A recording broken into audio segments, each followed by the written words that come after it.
Penyaluran kredit usaha rakyat, KUR, untuk sektor produksi menembus angka 70% lebih dalam kurun waktu 1 tahun masa pemerintahan Presiden Prabowo Subianto. Hal itu disampaikan Wakil Menteri UMKM Helvi Unimoraza saat menghadiri acara Festival Kemudahan dan Perlindungan Usaha Mikro di Indomil Arena Stadium, Kelapa II, Kabupaten Tangerang, Banten, Rabu, 22 Oktober 2025. Helvi mengatakan angka penyaluran KUR itu merupakan yang terbesar sepanjang sejarah Republik Indonesia, dengan besaran Rp214 triliun. Katanya,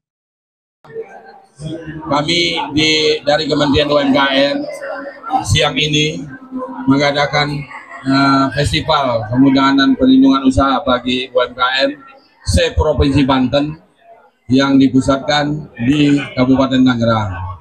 Nah, seperti saya katakan tadi, festival ini adalah bertujuan untuk intinya bagaimana menaik kelaskan UMKM, terus menjamin keberlangsungan usaha UMKM. Tentu saja UMKM ini mulai dari kita adakan pelatihan untuk menumbuhkan jiwa kewirausahaan, mempertajam naluri wirausahanya, kemudian memberikan fasilitas perizinan, fasilitas pembiayaan, termasuk fasilitas pasar. Nah, di samping hal itu, tentu saja untuk menaik kelaskan perlu juga pendidikan tentang literasi keuangan. Untuk itu kami bekerja sama berkolaborasi. Dari sisi legalnya kita dibantu oleh KAI, Kongres Advokat Indonesia. Dari sisi keuangan atau pelajaran finansial atau literasi keuangannya kita dibantu oleh IAI dengan jaringan KJA-nya. Jadi inilah bukti pemerintah hadir, bukti komitmen Pak Prabowo untuk memajukan UMKM. Seperti saya katakan tadi, bahwa banyak hal yang bisa dilakukan, terutama di akses pembiayaan, itu didukung oleh Himbara dan beberapa bank swasta nasional. Dalam hal ini tentu BRI sebagai yang terdepan karena portofolio yang besar dari kredit KUR ini berada di BRI. Saya rasa itu yang bisa sampaikan siang ini. Kalau ada pertanyaan 1-2, insya Allah saya akan ini.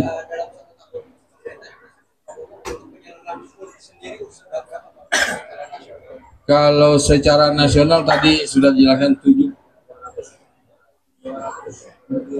220T kita sudah salurkan. Sudah lebih dari 70%. Dan perlu saya ingatkan bahwa sepanjang sejarah KUR ini, baru tahun ini kita bisa merealisasikan KUR ke sektor produksi. Nah, ini amanah Pak Presiden supaya 214 ya, ini sesuai dengan amanah Bapak Presiden karena UMKM itu diyakini dia bisa menciptakan lapangan kerja sekaligus sebagai ujung tombak program pengentasan kemiskinan. Nah, ini kita sudah menyalurkan hampir 61% sektor produksi. Nah, ini adalah prestasi sepanjang KUR didirikan di Republik ini. Inilah prestasi tertingginya dan kita akan berusaha ke depannya lebih daripada 61%. Ada pertanyaan lain?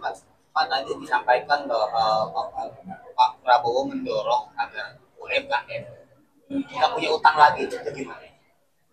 Ya, itu tadi kan ada program penghapusan utang yang kemarin itu. Jadi gini, UMKM itu dia sebetulnya usahanya masih ada, ya. Tetapi itu kan perlu ditingkatkan. Kemudian butuh modal, tetapi tersandera oleh kredit masa lalu atau slip. Nah, itu ada kriteria tertentunya, itu yang coba dihapuskan. Nah, sementara itu bagaimana tidak terjadi lagi di samping faktor hal yang lain di luar kemampuan ya, seperti bencana alam atau hal lain. Kelemahan UMKM kita adalah mereka agak kurang pengetahuan literasi keuangan, ya. UMKM ini kan berbagai kelas, ada ultramikro, mikro, kecil, dan menengah. Nah, kita berusaha di tingkatan itu untuk memberikan pelatihan pendampingan.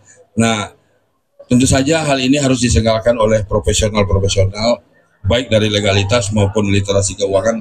Untuk itulah Kementerian UMKM bekerja sama dengan akuntansi, Ikatan Akuntansi, kemudian dengan Kongres Advokat Indonesia.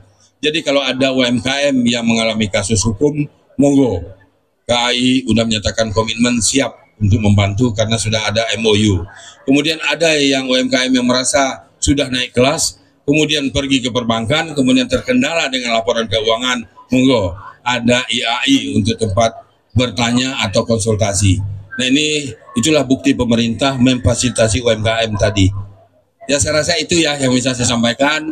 Terima kasih kepada rekan-rekan media. Kami berharap bantuan media dalam mensosialisasikan upaya pemerintah untuk menumbuh kembangkan dan menaik kelaskan UMKM ini dapat kita laksanakan dengan baik. Terima kasih, selamat siang, wassalamualaikum warahmatullahi wabarakatuh. Di samping itu, Deputi Bidang Usaha Mikro, Riza Damanik menambahkan berdasarkan catatan Kementerian UMKM pada 2025, pemerintah telah mengalokasikan plafon KUR sebesar 300 triliun rupiah. Riza menambahkan per 22 Oktober 2025 dana KUR telah disalurkan kepada 3,7 juta debitur.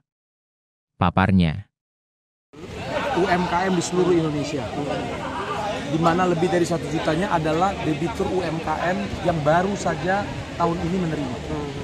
Nah maka ini menjadi sangat strategis sekali dalam kaitan dengan penciptaan lapangan pekerjaan, karena dari sejumlah studi mengatakan dari tiap-tiap nasabah yang mendapatkan akses kredit usaha rakyat itu setidaknya bisa menciptakan 2 sampai 3 orang yang bekerja pada UMKM tersebut. Jadi bayangkan bagaimana efeknya terhadap ekonomi kita, ya, penciptaan lapangan pekerjaan. Nah yang kedua tentu dalam kaitan dengan produktivitas, dengan adanya pembiayaan maka tentu produktivitasnya makin bagus. Ya. Nah hal yang lain yang juga kami sampaikan adalah bukan hanya dari sisi alokasi dananya yang sudah tersalur lebih dari 70%. Hal yang lebih penting daripada itu adalah bahwa kualitas penyaluran KUR tahun ini insya Allah lebih baik. Ya. Salah satu indikatornya adalah lebih dari 60%, atau sekarang angkanya sudah hampir 61%, dari total penyaluran yang ada saat ini itu sudah tersalur kepada sektor produksi, ya, bukan pada sektor perdagangan.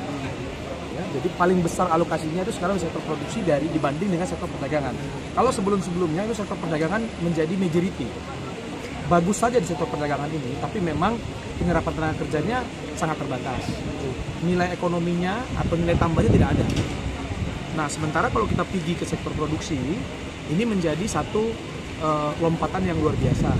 Ya, kenapa? Karena dengan adanya sektor produksi, maka ciptaan lapangan pekerjaannya semakin banyak. Ya, saya ambil contoh misalnya di pertanian, di perikanan, di peternakan, di perkebunan, ya, di olahan makanan.